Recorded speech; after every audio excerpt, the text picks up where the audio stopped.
Jadi ujian Allah yang berupa pandemik itu salah satu dari kaifiyah Allah untuk mengingatkan kepada hambanya bahwa hendaklah ia betul-betul bergantung itu hanya kepada Allah.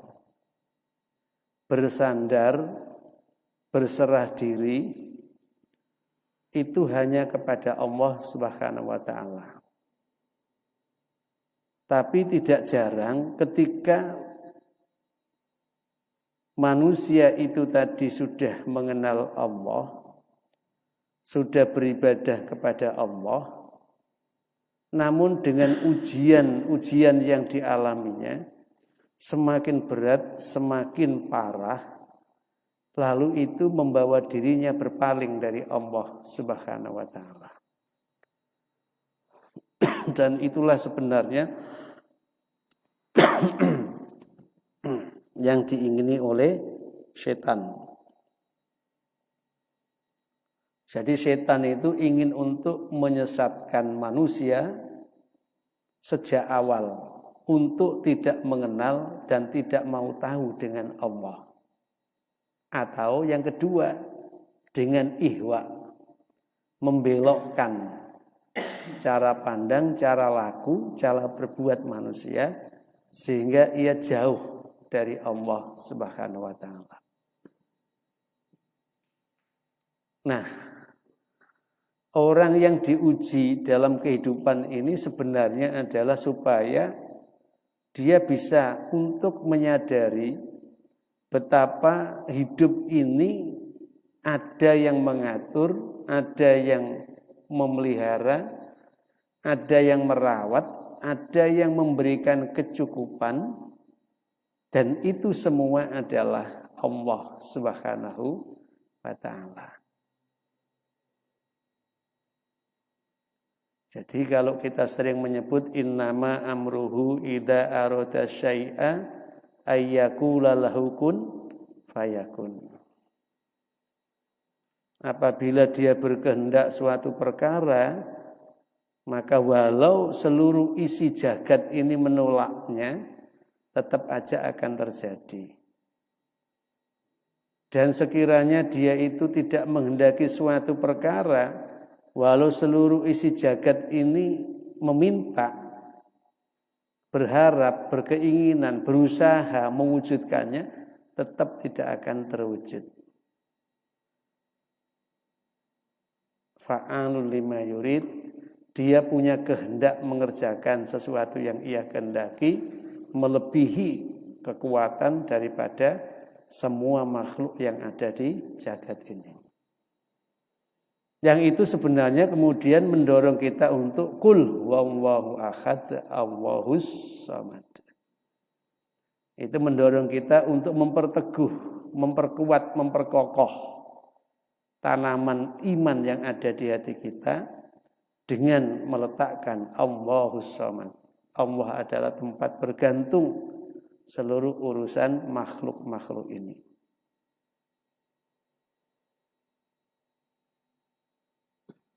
Sebagaimana pernah diceritakan Nabi Ayub. Nabi Ayub itu seorang bangsawan beneran, Pak, bukan bangsa tangi awan. Kadangkala kita itu kategori bangsawan itu karena bangsa tangi awan. Subuh ini saya mendengkur. Ya, begitu matahari terbit baru bangun, bangsawan. Itu saya mending, bangsane tangi awan. Bangsawan yang agak menista itu bongsone kewan. Ya. Menungso itu kan hayawan natik ya. Jadi manusia itu binatang yang berpikir. Kalau menurut kajian psikologisnya itu. Jadi tabiat dasar manusia itu sebenarnya tidak jauh beda dengan tabiat binatang. Tapi dia punya kecerdasan, dia punya intelijensia, dia punya kemampuan untuk menalar. Dan itu kemudian yang membedakan antara manusia dengan yang lain.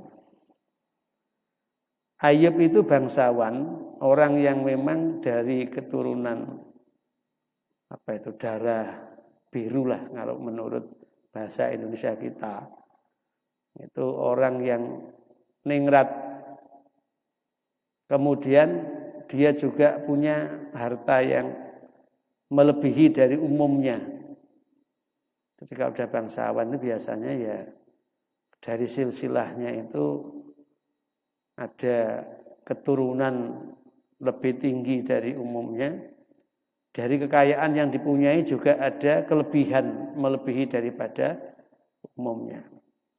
Juga diberi sehat perkasa, ganteng. Sehat perkasa, ganteng.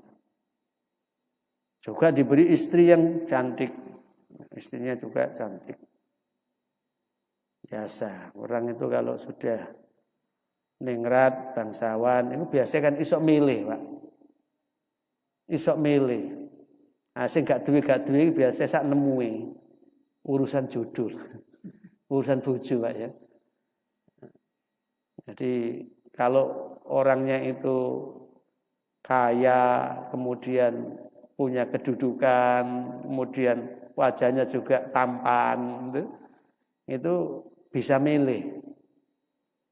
Jadi mana saja yang kau ingini, wanita-wanita itu bisa kamu pilih. Apalagi zaman itu ya.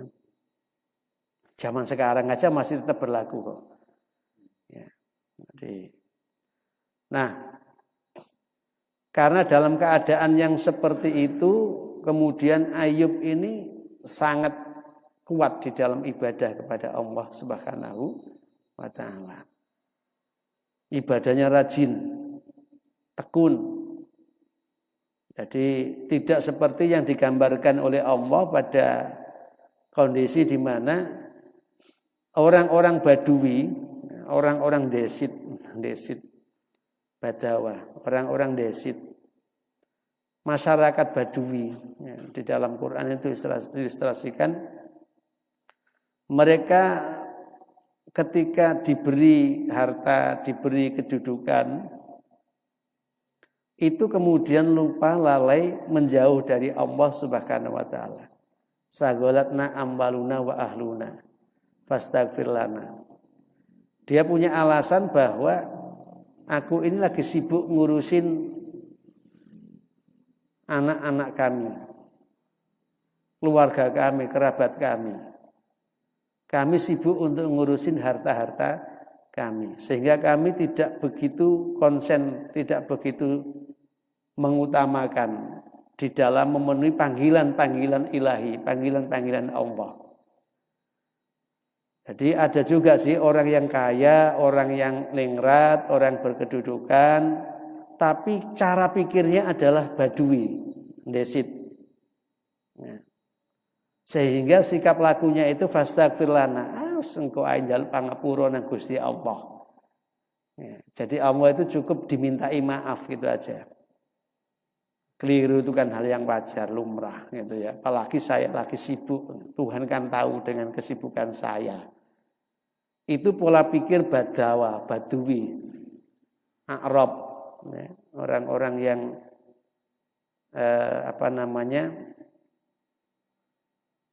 belum mendapatkan pencerahan dan tidak memiliki kecerdasan yang baik. Nah, Ayub itu kaya, berkedudukan, tampan, diberi istri yang cantik oleh Allah Subhanahu wa ta'ala. Bahkan dalam perkawinannya itu kemudian melahirkan anak-anak yang bagus-bagus. Mulane jarine Kanjeng Nabi itu nek arep nikah itu kan pilih pasanganmu itu yang al-wadud, al-walud. Wanita yang kau nikahi itu wanita yang penuh kasih dan wanita yang gampang untuk punya anak.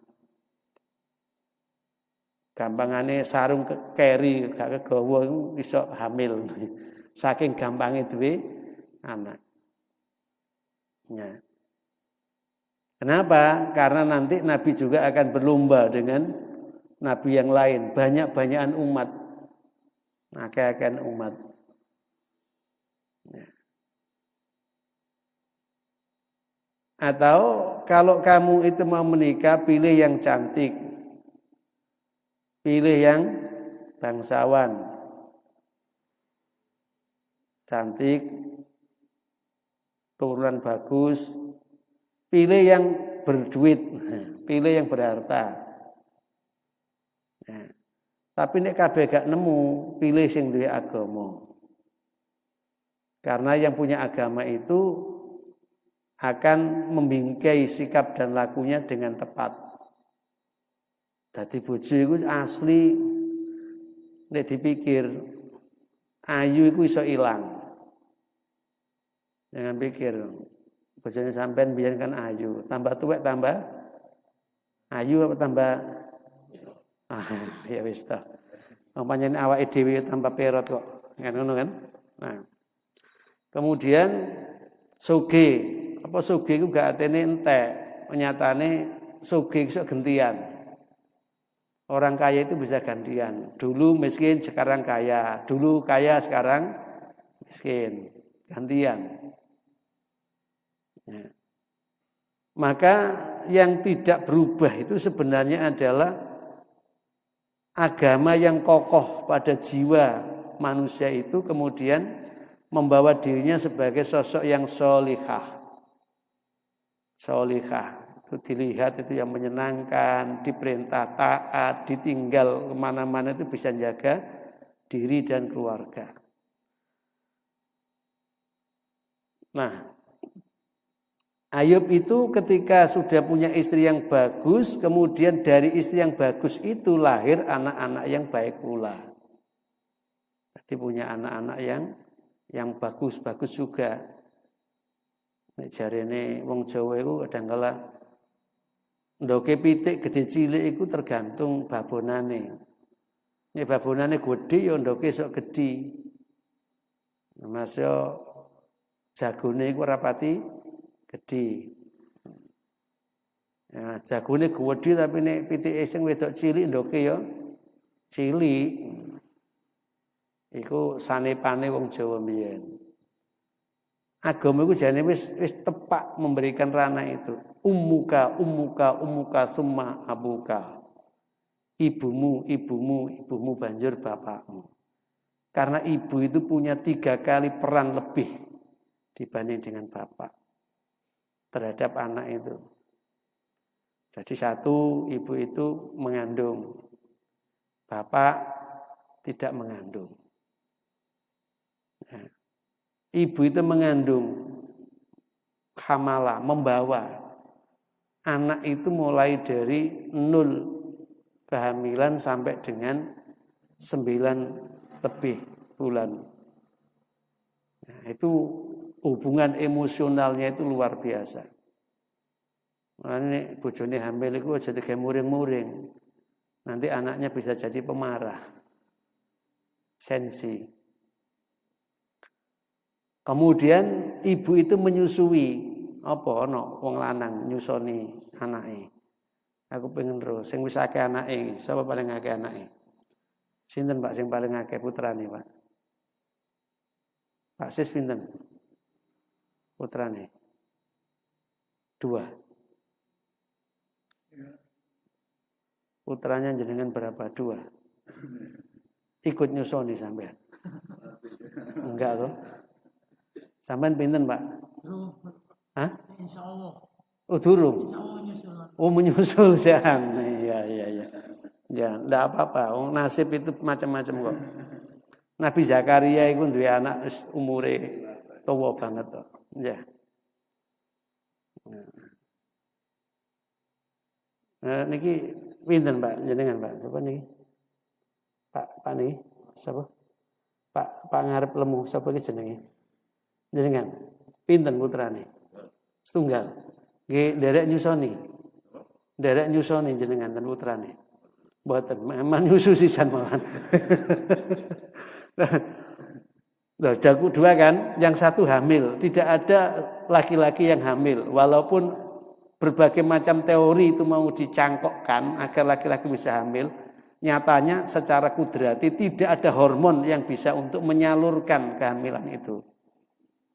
Ngomong lanang dipasangi rahim, Pak, tetap kondisi objektif rahim yang dipasang itu pasti akan mati. Kenapa? Karena nggak ada saluran hormon-hormon yang sama dengan hormonnya orang perempuan. Menyusui juga begitu. Manusia laki itu masih disuntik, apa-apa supaya susune iku iso metu susu. Ya tetap tidak bisa. Karena memang secara struktur laisa dzakaru kal unsa. Lanang digawe beda karo wadon. Nah, jadi satu sudah menang ya, menang 2 kali. Yang ketiga, ibu atau wanita itu orang yang pertama memberikan suapan kebutuhan bagi anak-anak itu yang selalu mendahului daripada orang laki. Jadi ikatan emosinya ibu dengan ikatan emosinya bapak itu beda. Ibu itu walaupun anaknya sudah tua, itu masih tetap dianggap anak yang masih balita. Mula jenengan niku nek umpane diomongi karo ibuke, mesti luwe jlentreh, luwe detail, luwe maksudnya sampean wis tuwek. Tetap. Tapi kalau bapak itu tidak, gitu. Ikatan emosinya bapak dengan ikatan emosinya ibu kepada anak itu lebih kuat. Ya, ikatan emosi ibu. Maka layak dia disebut ibumu, ibumu, ibumu baru bapakmu. Jadi suami istri yang solih-solihah tadi itu, Ayub itu melahirkan anak-anak yang solih juga, yang solihah juga. Nah, ketika dalam keadaan seperti itu, serba dalam nikmat Allah, Ayub sekeluarga itu menunjukkan baktinya kepada Allah dengan ketaatannya yang luar biasa kepada Allah Subhanahu wa ta'ala. Jadi ibadahnya itu bagus. Perilaku sosial kepada samanya juga bagus. Nah, setan itu mengetahui. Maka kemudian setan itu mengatakan kepada Tuhan, kepada Allah, ya Allah, ya mesti yae Ayub itu taat, Ayub itu patuh, lah semua tercukupi kok. Coba kalau kemudian Ayub itu jenengan uji dengan keadaan dirinya serba dalam kekurangan. Apa ya kira-kira isek ngabekti kepada jenengan, isek ngawula jenengan. Apakah dia mau untuk mengabdi beribadah itu seperti di saat dia dalam keadaan serba dalam kecukupan? Ayo. Silakan. Gusti uji dia itu. Maka kemudian Ayub itu diuji dengan berbagai keadaan. Mulai dari hartanya habis, ya, hartanya habis, kemudian anak-anaknya yang bagus-bagus itu mati, kemudian sampai diberi penyakit yang menurut takaran waktu itu tidak diketemukan obatnya. Jadi penyakit yang tidak diketemukan obatnya. Sampai diilustrasikan seperti kutu belatung ya toh, yang kemudian memakan daging daripada coba jenengan cari itu kira-kira jenis penyakit apa itu. Yang kemudian ini luka ada parasitnya terus menghabiskan, baunya juga luar biasa amisnya. Hartanya habis, anaknya habis, posisinya sakit seperti itu, sampai-sampai kemudian orang kampung aja tidak tahan. Iya, aduh ini kalau dibiarin nanti nular kepada yang lain. Karena itu kemudian diasingkan. Diasingkan dalam perawatan seorang istri saja. Istri lama-lama juga tidak tahan. Ngopeni orang yang gini kapan warasnya gitu loh. Kapan sembuhnya seperti ini. Gak sabar. Akhirnya istri itu juga meninggalkan dia. Tinggal seorang diri. Dikala seorang diri dengan penderitaan yang luar biasa, itulah kemudian Ayub mengatakan, Tuhan, aku ini ditusuk-tusuk setan. Nah, aku ditusuk-tusuk setan. Jadi dia merasa bahwa ini setan yang sedang menjahili dia itu. Nah, virus, bakteri, parasit yang mengganggu dirinya itu disebut dengan setan oleh Ayub. Maka kemudian Allah perintahkan, wahai Ayub, hentakkan kakimu ke bumi dan kemudian minumlah air. Disuruh untuk minum air dan menghentakkan kaki ke bumi. Yang itu kemudian oleh ahli terapi Jerman itu lalu ada istilah terapi kesehatan melalui telapak kaki, refleksi telapak kaki. Itu sebenarnya bersumber dari peristiwa Ayub itu. Jadi kemudian dicari bahwa di telapak itu ada saraf-saraf yang kemudian memiliki pengaruh terhadap fungsi dari organ tubuh manusia ini secara paripurna. Nah, ada itu. Nah, kemudian disuruh minum air putih, air bersih, air segar. Maka kemudian terjadilah peristiwa penyakitnya itu mengering, mengelupas, dan kemudian sembuh.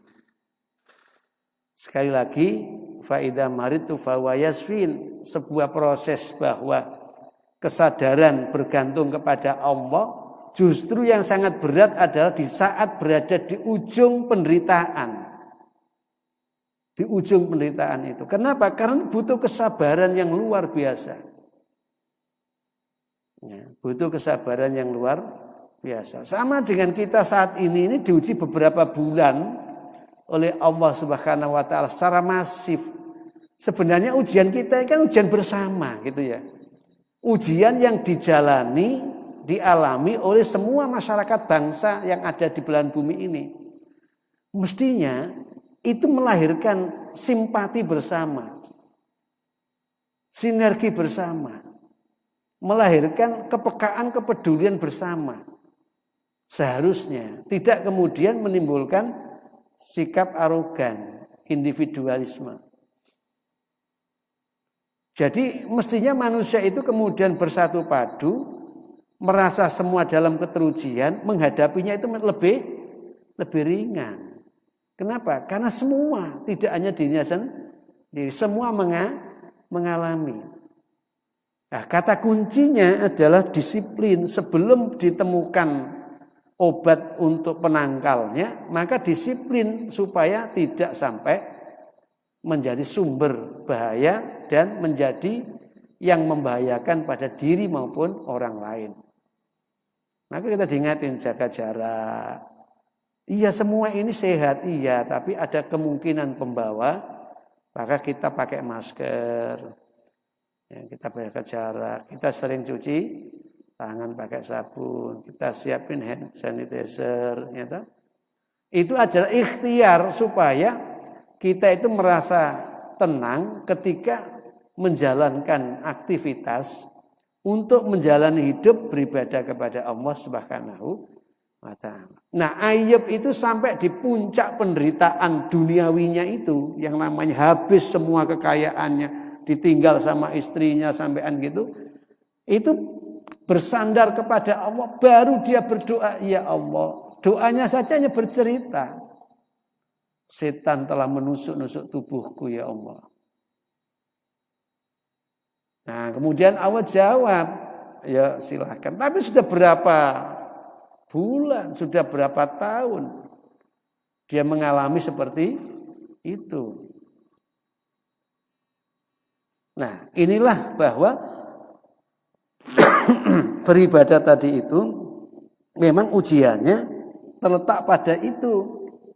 Di satu sisi, orang yang diuji dengan ujian musibah itu yang paling berat ketika dia kemudian kehilangan kesadaran bersandar kepada Allah Subhanahu wa taala.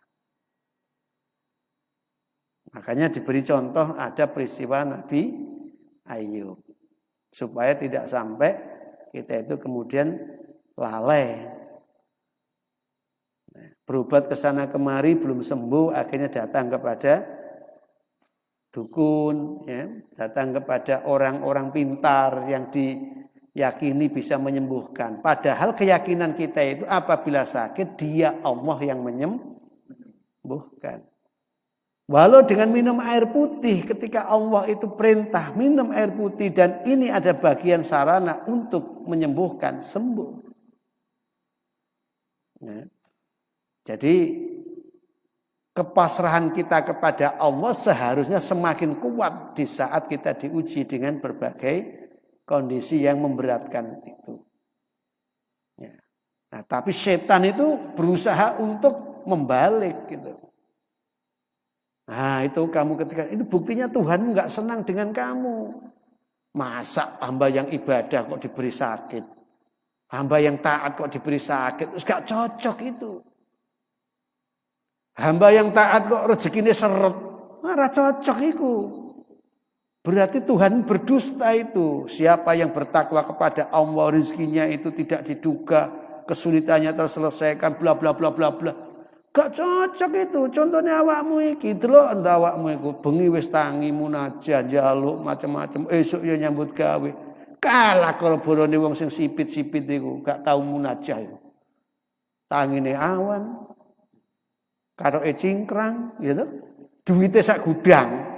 Awakmu tetep kere. Wus gak cocok. Tuhanmu itu gak cocok ngasih agama itu. Agama itu apa itu? Candu, racun, ya. Itu setan alladzi yuwaswisu fi sudur. Kenapa?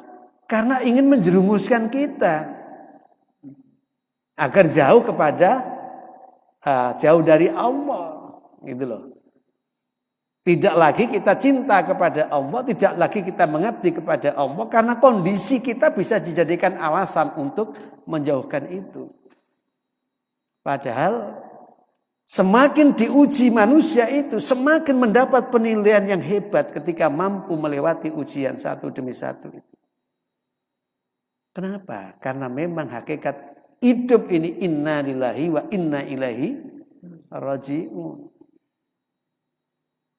Kita ini kan sebenarnya menuju kepada Allah. Ainal mafar. Kemana kita hendak pergi? Ini dhahibun ila rabbi. Aku menuju kepada Tuhanku. Apa ya wis ngono kuwi?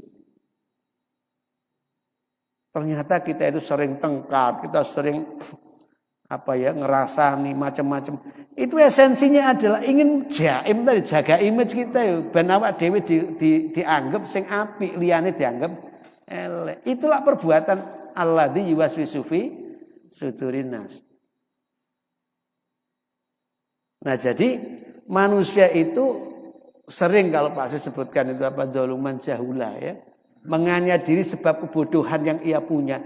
Yakni ketika menerima amanah sebagai khalifatu fil ardi itu telah diberi piranti oleh Allah. Kau akan aku cipta menjadi pemimpin di muka bumi ini dengan syarat allamal insana. Dengan syarat allama adamal asma'a. Dengan syarat engkau punya ilmu sehingga tugas dan fungsi kekhalifahanmu itu berjalan dengan benar dan bagus. Ilmu. Ora ngerti to, tak ngerti. Wa mal hayat dunya ila mata'ul ghurur. Donya kuwi kesenengan, kenikmatan, tapi penuh dengan muslihat. Tak elingno, tak kandhani sampean niku. Nek ate urip ning donya, siap urip ning donya, kudu siap bergelimang dengan kenikmatan yang semu itu. Ojo keliru lho ya. Engko nikmat membawa sengsara. Maka ilmu itu kemudian menjadi pelita yang menerangi cara pandang hidup orang itu. Makanya menjadi wajib thalabul ilmi itu. Mencari ilmu itu wajib. Dan yang paling wajib mendahului kewajiban yang lain adalah mencari tahu apa yang menjadi kewajiban dirinya. Dan mencari tahu bagaimana cara melaksanakan kewajiban itu tadi. Wajibul wajib. Wajibnya wajib pertama adalah itu. Mengetahui kewajibannya dan tahu bagaimana cara mengerjakan kewajibannya itu. Yang kedua, mencari tahu mengenai larangan yang berlaku pada dirinya dan mencari tahu bagaimana cara mencegah agar tidak terjadi larangan itu pada dirinya. Itu ilmu yang paling dasar. Kita harus tahu. Nah, untuk tahu kewajiban itu lalu kita bertanya, kita ini siapa gitu. Nah, jane awak dhewe iki sapa sih? Gemlegere kaya ngene iki sapa jane?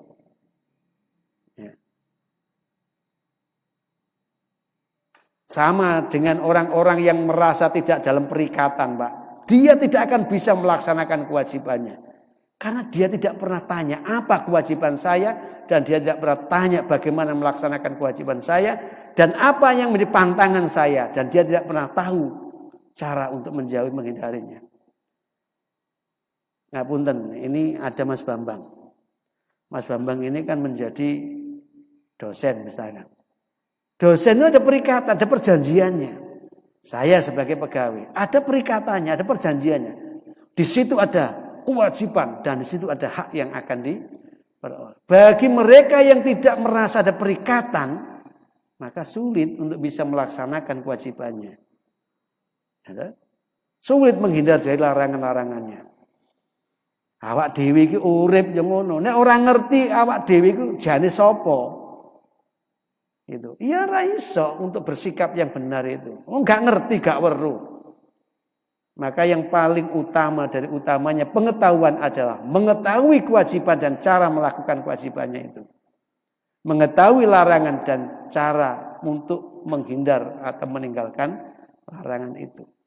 Itu yang paling awal. Ya, jadi ada hak kewajiban.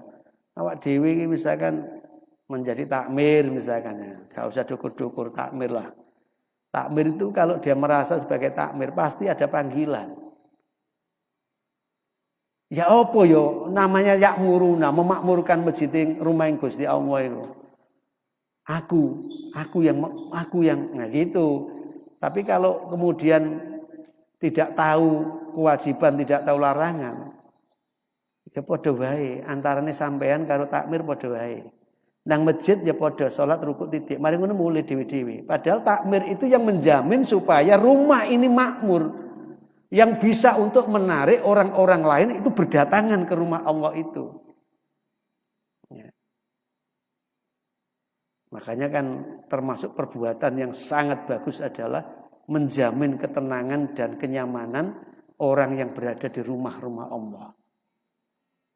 Mulia Pak. Menjadi takmir itu mulia. Ya.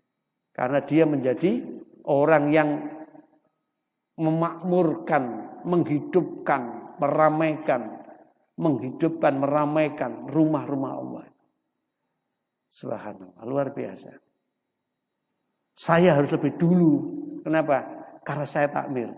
Saya harus mengatur supaya jamaah saya itu merasa nyaman, terlindungi. Ustadznya terlindungi, imamnya terlindungi, makmumnya terlindungi. Itu kewajiban daripada takmir. Bahkan jangan ada orang yang di dalam masjid itu kemudian mati karena kehausan, mati karena kelaparan. Mlebu ning masjid, barang mati diperiksa tibake keluwen. Nah, itu salah kita. Ya. Nah, oleh karena itu Ayub tadi itu diuji oleh Allah dengan puncak ujiannya adalah sebuah pertentangan antara bagaimana ketulusan mengabdi kepada Allah, ya, dan ojo-ojo aneh setan itu. Cara Indonesia apa? Ojo-ojo aneh. Tipu muslihatnya setan untuk menjerumuskan Ayub supaya jauh dari Allah. Iku lho Ayub, awakmu jarene wis tak anak Gustimu, tapi nyatane Gustimu lho ndelok liyane lho iku sing agamane gak pati genah iku deloken sehat. Wow, bla maju. Awakmu lho ngrik-ngrik lara. Entek kabeh donyamu. Endi Rahman Rahim yang kamu janjikan Tuhan Maha Rahman, Tuhan Maha Rahim. Iki buktine sampean niku. Kira-kira masuk akal enggak ketika jenengan mengalami seperti itu kemudian jenengan balik tidak mau mengabdi kepada Tuhan itu tadi? Bener Pak, logis. Lapo nyembah Tuhan sih gak berpihak kepada hambanya? Kan ngono.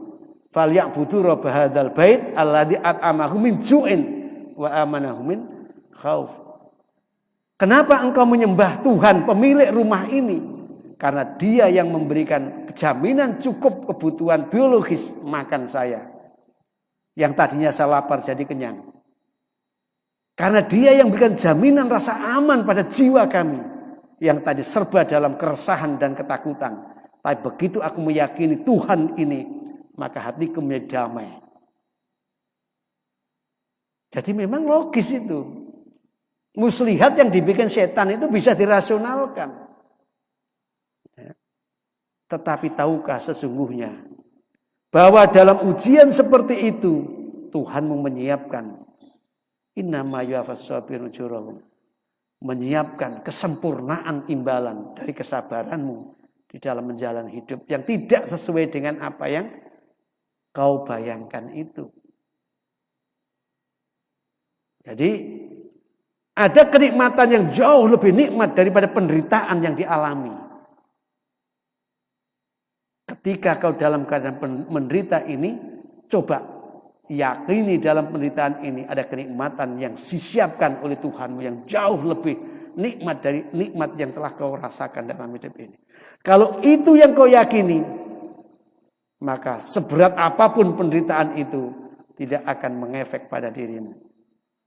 Ayub tidak pernah mengeluh sepanjang menderita. Terakhir ketika seorang diri dalam kesunyian, dia mengatakan, Tuhan, aku telah ditusuk-tusuk oleh setan. Dia sadar, yang ini kalau tidak engkau ya Tuhan, yang membentengi aku, maka aku akan hanyut dalam tusukan-tusukan setan ini. Maka awak dhewe wis dikei rumuse. Kul a'udzu birabbil falaq min syarri ma khalaq. Ya Allah, aku mohon pengayoman, perlindungan dengan engkau. Ya, karena engkau yang membelah, engkau yang memisah, engkau yang menerbitkan falak ini. Semua yang tadinya tidak berkembang jadi berkembang, semua yang tidak hidup menjadi hidup, semua ada di tanganmu ya Allah. Min syarri ma khalaq. Aku berlindung kepada engkau dari buruknya ciptaan. Setiap yang kau cipta itu sesuatu yang sempurna. Di dalamnya pasti ada kebaikan dan keburukannya. Aku berlindung dari buruknya ciptaan-ciptaan itu ya. Karena engkau yang tahu buruknya di mana. Dan engkau yang tahu buruk bagi saya di mana. Karena itu aku berlindung dengan engkau. Nah kalau sudah menyatakan seperti itu, ya, maka tidak ada alasan kecuali Allah akan mengayomi, melindungi terhadap hamba yang sudah berserah diri kepadanya dengan penuh tadi. Bukan neraka yang aku takutin ya Allah. Bukan surga yang aku impikan ya Allah. Tapi aku hanya ingin menjadi pelayanmu. Supaya ada dalam lindungan kasih sayangmu.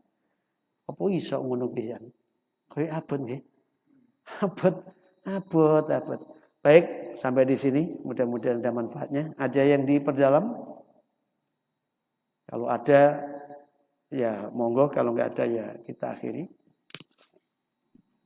Atau semakin bingung? Monggo. Menarik kisah Nabi Ayub. saya sangat apa ya ibadah, sangat kagumi Nabi Ayub itu ketabahannya luar biasa. Cuma dalam kisahnya Nabi Ayub itu apa betul Ustaz? Nabi Ayub itu tidak minta sembuh. Karena salah satunya doa itu saya pernah baca di brosur atau apa itu lupa itu. Ya Allah, silahkan semua tubuhku ini sakit. Yang penting lidah dan mulutku tidak sakit agar aku tetap bisa berpikir kepadamu. Kira-kira itu apa adalah data itu gimana? Ya. Terus satu lagi yang agak lain Ustaz. Ternyata salah satu kunci husnul khotimah itu adalah silaturahim. Karena di situ ada 5, karena waktu tidak bisa jelaskan. Ada 5, tapi salah satu kuncinya silaturahim. Nah, kondisi COVID sekarang ini, kita ini kan nggak bisa ramah ya Ustaz. Lebih-lebih dengan pengalaman Ustadz Junaidi. Saya ini kalau sudah ketemu orang nggak pakai masker itu teratapan Ustadz. Terus teratapan udah. Nah, kalau saya tegur takut tersinggung, saya diamkan saja, teratapan. Dalam rangka silaturahmi sikap yang paling bagus kira-kira gimana Ustaz? Terima kasih. Aman khotoaka. Jangan ada jiwa pembenci dan jangan ada jiwa bermusuh. Itu kata kunci silaturahim. Bukan karena dekat atau bukan karena jauh. Bukan karena merapat berangkulan atau bukan karena menjaga jarak. Itu nggak ada kaitannya dengan silaturahim. Silaturahim itu kita tidak punya jiwa membenci, kita tidak punya jiwa bermusuh, kita punya jiwa menyayang, kita punya jiwa berukhuwah. Itu namanya silaturahim. Ya. Jadi jenengan memaknai silah itu kan menyambung, ar-rahim kasih sayang. Menyambung kasih sayang. Cara menyambung itu bisa berbagai ragam bentuknya. Tapi intinya adalah hati jangan membenci, hati jangan bermusuh. Intinya hati yang mencintai, hati menyayangi. Irham man fil ard yarham man fis sama. Jadi tebarkan kasih sayang. Jadi silaturahim itu tidak harus misalkan jenengan mengunjungi rumahnya. Itu silaturahim enggak. Jenengan transfer duit kebutuhan dia tercukupi. Itu namanya silaturahim. Jenengan tahu, aduh di pojok sana ini orang tak lihat mulai kemarin kok bajunya begitu aja ya. Diam aja di situ. Jangan-jangan dia memang nggak punya duit. Ya, kemudian jenengan beri. Silaturahim. Ya. Karena silaturahim itu esensinya adalah suasana batin, Pak. Peka peduli supaya tidak ada kebencian, supaya tidak ada permusuhan. Mencintai dan menyayangi itu adalah silaturahim. Bentuk kasih sayang itu bisa beragam. Bahkan jenengan mencegah saudaramu dari perbuatan yang buruk, itu bagian. Karena jenengan merasa memiliki terhadap saudara itu. Kalau dia disiksa sakit, nah saya ikut merasakan. Sakitnya dia, sakitnya saya. Sebelum disiksa saya ingatin, berhentilah. Unsur akau kadzaliman amadluman. Tolong saudaramu yang menganiaya maupun yang dianiaya. Sahabat menyatakan yang menganiaya gimana menolongnya? Cegah dia dari perbuatan itu supaya berhenti. Ya, jadi jiwa untuk mencintai dan menyayangi itu memang di dalam teori psikologi itu bisa untuk menjadi imunitas. Yang imunitas itu kemudian berpengaruh terhadap usia. Jadi kaum pembenci, kaum bermusuh itu lebih cepat matinya daripada kaum mencintai, kaum yang menyayangi. Makanya peperangan dalam Islam itu kan bukan karena kebencian dan bukan karena permusuhan, tapi cinta kasih. Ya, kalau itu sampai kepada qital, jihad dalam arti peperangan itu, cinta kasih, maka nggak boleh ini, nggak boleh ini, nggak boleh ini. Jangan kau sakiti orang sudah mengatakan aku beriman, titik. Walaupun dia belum apa-apa, dia mengatakan aku beriman, titik. Jangan kau teruskan untuk memusuhi. Kenapa? Karena iman itu memangkas, memotong, menghapus permusuhan itu. Jadi esensinya menyela, Matikan. Itu kalau silaturahim. Halo, assalamualaikum. Pagi, gimana kabar? Baik. Oke, sudah silaturahim itu. Menyambung kasih sayang. Ya apa kabarnya? Aduh, aku sakit ya. Mudah-mudahan cepat sembuh. Itu sudah silaturahim. Ya. Jadi makna silaturahim jangan hanya sekedar didatangi terus setelah datang uring-uringan bareng misalkan. Itu bukan silaturahim ya. Saya dengan Pak Bambang guetem misalnya, terus parani nang omahe. Assalamualaikum warahmatullahi wabarakatuh. Ngobrol ngarung itu intinya kebencian dan permusuhan, bukan silaturahim itu walaupun ketemu ya. Nah, yang kedua tadi mengenai apa tadi ya? Tak jawab teko sing mburi tambah lali. Ya. Jadi ungkapan yang mengatakan bahwa bolehlah semua ini kau beri sakit, tetapi lesan ini jangan sampai kau beri sakit. Kenapa? Karena di lesan ini kemudian aku bisa berzikir. Zikir itu tidak hanya lesani, zikir itu tidak hanya perbuatan lesan. Zikir itu berada pada totalitas, bermula dari qalbi, bermula dari hati. Jadi ya, udhkuruni adhkurkum washkuruni wala takfurun. Ingatlah engkau kepada aku akan ingat kepada engkau. Orang yang berzikir kepada Allah itu akan selalu diingat oleh Allah, disebut oleh Allah. Nah, zikir itu ada zikrul qalbi, zikrul lisani, zikrul arkani. Ya, ada zikir itu dalam bentuk lisan yang berucap, ada dalam bentuk hati yang selalu mengingat, ada dalam bentuk ketaatan di dalam mengendalikan organ tubuh. Hati gasak, nggak oleh, nggak jadi. Zikir dia, kenapa? Wadzakarallah lam yusiru ala ma fa'al. Ketika ingat dengan Allah, wah ini nggak boleh. Lalu dia berhenti, tidak melanjutkan. Itu karena dia zikir. Makanya zikir itu yang pertama menenteramkan hati. Kalau orang itu zikirnya bagus, hatinya akan tentram. Yang kedua, zikir itu mencegah orang dari perbuatan buruk yang sudah terbiasakan. Tadi itu, mau gasak, mau mukul, mau ngomong jelek ke orang, enggak boleh nih. Fadzakir fa inna dzikratan fa'al mu'minin. Nasihat-nasihat itu zikir. Peringatan-peringatan, zikir. Jangan begitu. Kenapa? Karena itu adalah larangan Allah. Lakukan itu karena itu perintah Allah. Zikir. Ya, itu zikir. Nah, oleh karena itu